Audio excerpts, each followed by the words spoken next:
An open letter to anime from the pirates. Let's talk about it.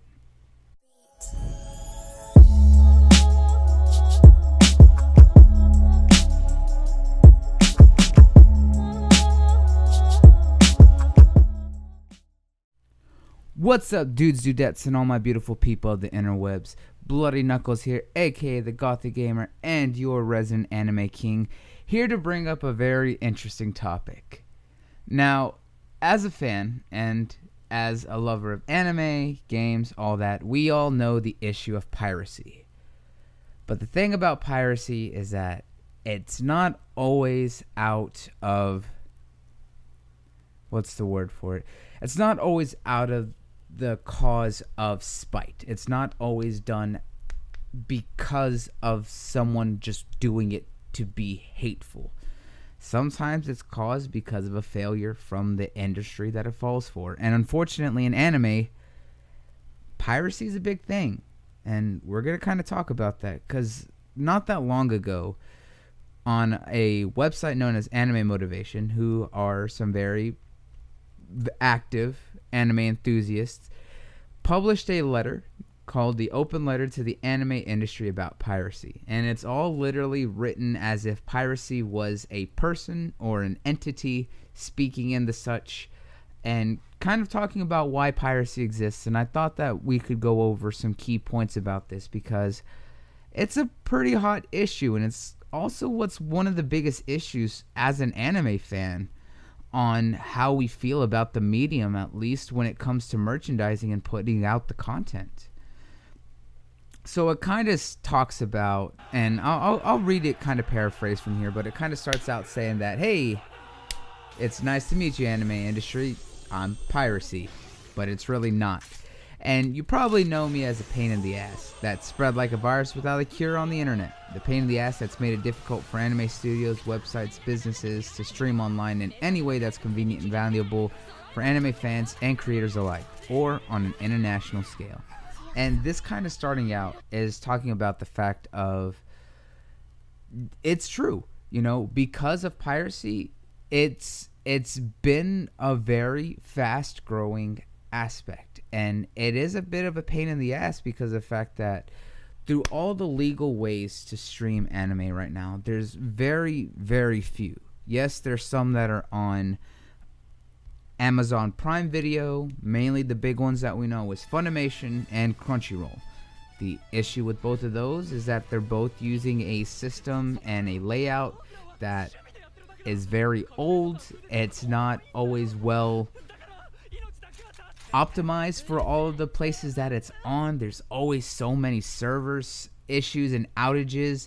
I mean, when Crunchyroll, especially as a company that supports simulcast, and for those who don't know what simulcast is the allowance of shows to basically premiere in the US and in the West, here in America, Europe, and all the other places at the same time as it's premiering in Japan.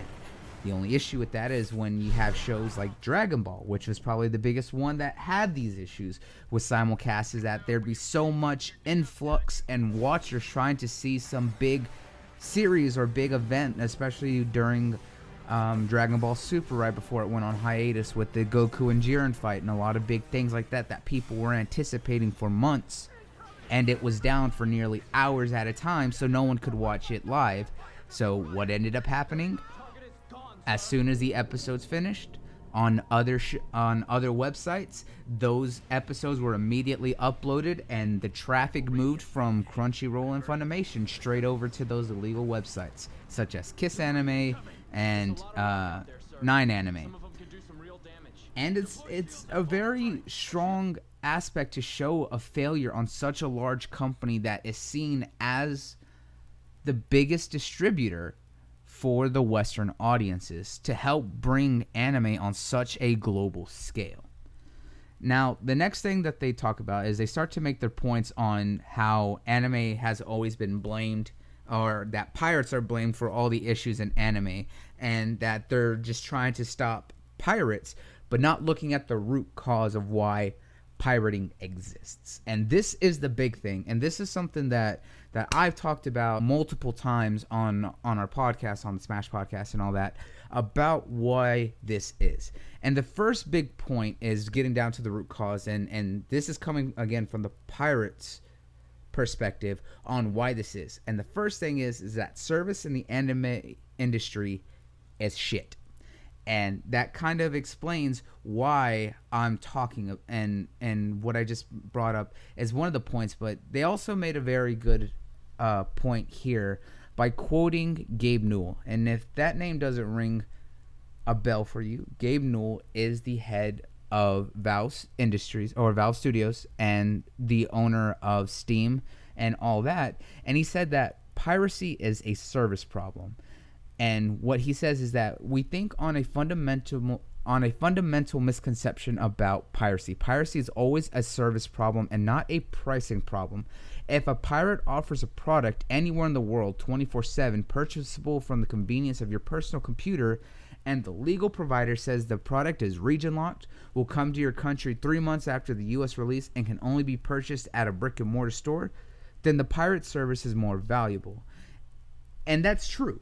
Especially, as I brought up earlier, for the anime industry, for online streaming, when your service, and the biggest service around being Crunchyroll, not being able to properly support server load, the demand for certain content, and consistently being down for hours to days at a time, and not being able to keep that service running at a consistent rate, then people will turn to other means.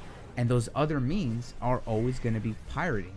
And now, a lot of fans who use these sites still are heavily supporters of the anime industry. They still buy merchandise. They still buy, mangas and stuff like that, and any sort of thing to support the creators. But to actually use the service to help build that revenue through views, it's not working because of the fact that the only available service is not there.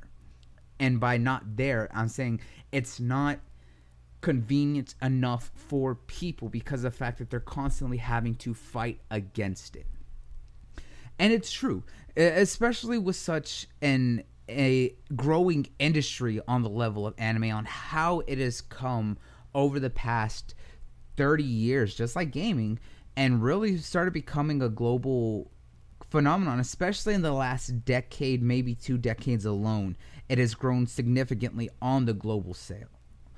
And, saying that the reason that piracy exists is because the service is bullshit is a legitimate reason, because of the fact that there is no other avenue to get these products, to be able to use this service, And if you really want to look at it in the terms of a analogy, in sports, especially for football, you can only play defense for so long, but if you have a strong offense, it's eventually going to overcome. All the anime industry has been using is a strong defense. They aren't taking any initiative to be offensive and push back and make the changes for the better. They keep being reactive instead of being proactive. They need to realize why this is happening and make a change in their service and their models to be able to support that properly. Especially if you look at the fact of that there are more growing distribution companies like Mad Distribution down in Australia to bring over shows and animes that hadn't been down there in decades. And they're finally getting access to some of those that were purchased, I believe it was by Funimation. I believe they were the ones who purchased it. So when you see and you use these services and get the notice that the anime isn't available in your country, you find that service to be lacking because it's not giving you access to what you want to watch. So what do you do to get around that? You find another avenue, and unfortunately that means going to a pirated website. And when you really look at it, it's because of the fact that they keep focusing on things that don't matter.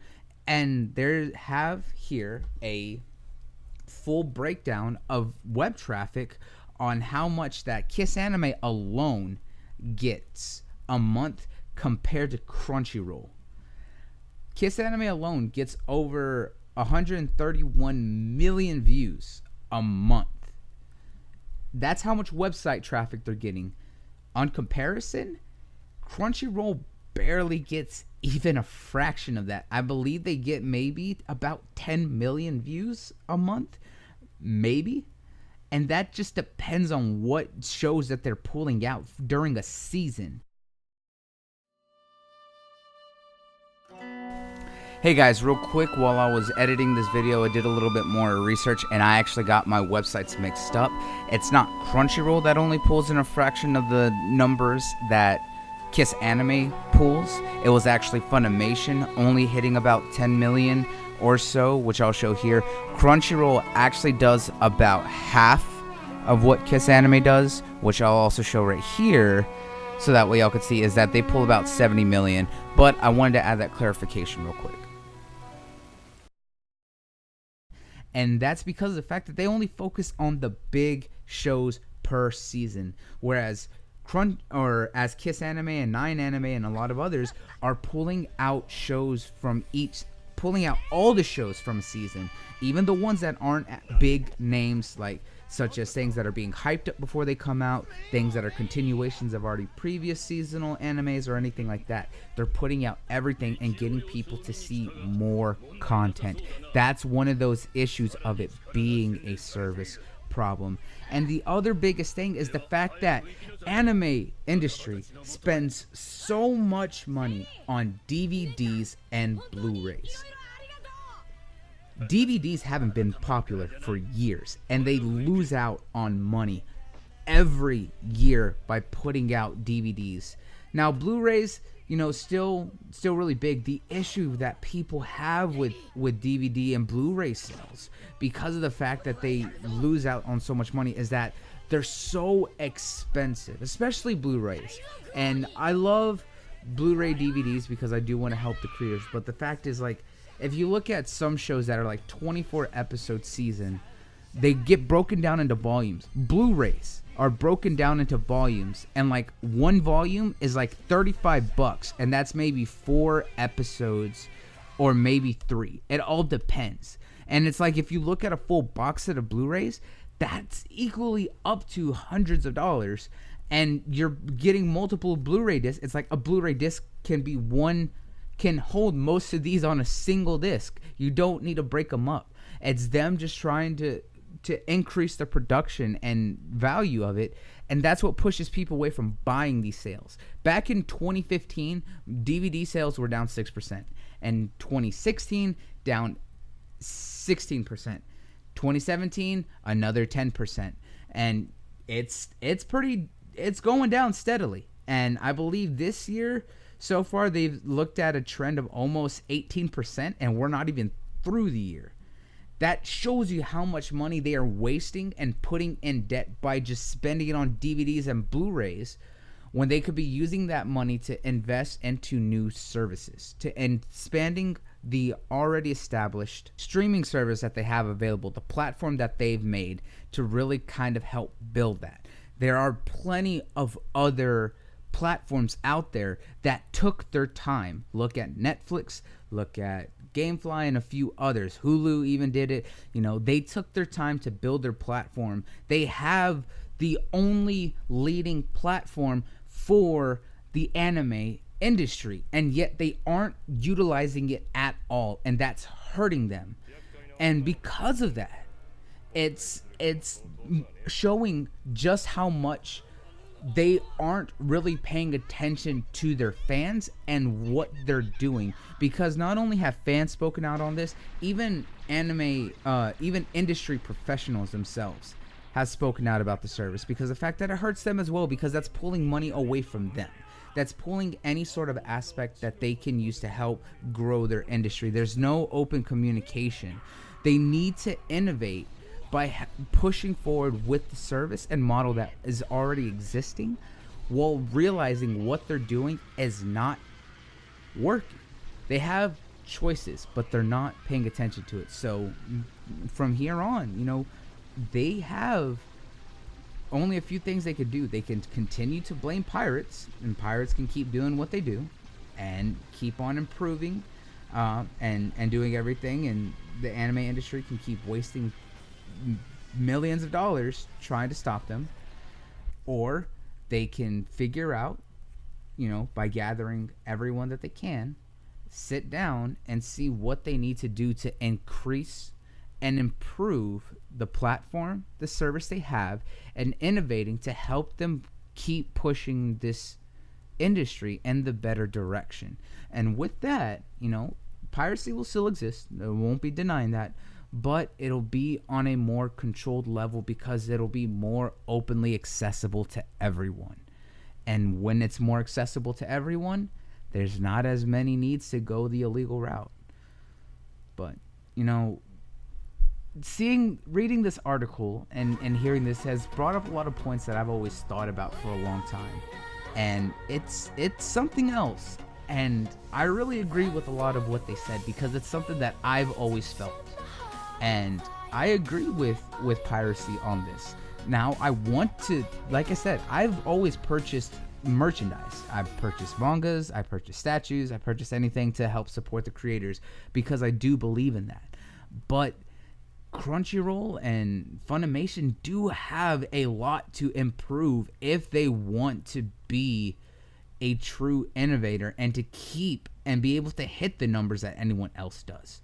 So let me know y'all's thoughts down below because this is a conversation that isn't something that could just be kind of rattled off, and there's so much to it. And especially coming from so many other communities, we see this happen everywhere and see what we could do to try and improve it. But again, I do really want to know everyone's thoughts. If you have anything, please contribute to the conversation and everything. I would love to see what y'all say. But other than that, guys, please share the video, like, subscribe if you haven't. I really don't say it all that much, but I would love any support, even just showing the video to your friends and everyone.